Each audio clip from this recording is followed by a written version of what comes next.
Ang tubo ng panel. Ito po ang buhay electrician. Ito po yung huli. Ayan po yung huli. Ayan po yung mga buhay electrician. Ganyan po ginagawa yan.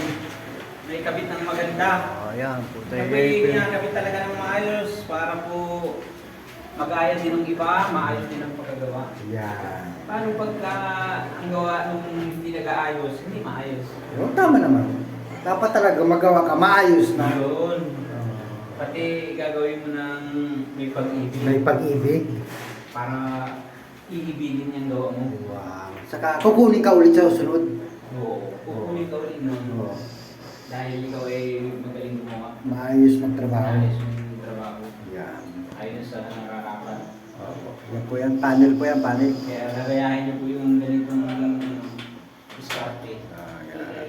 Huwag po yung pabara-bara. Ayan. Tama.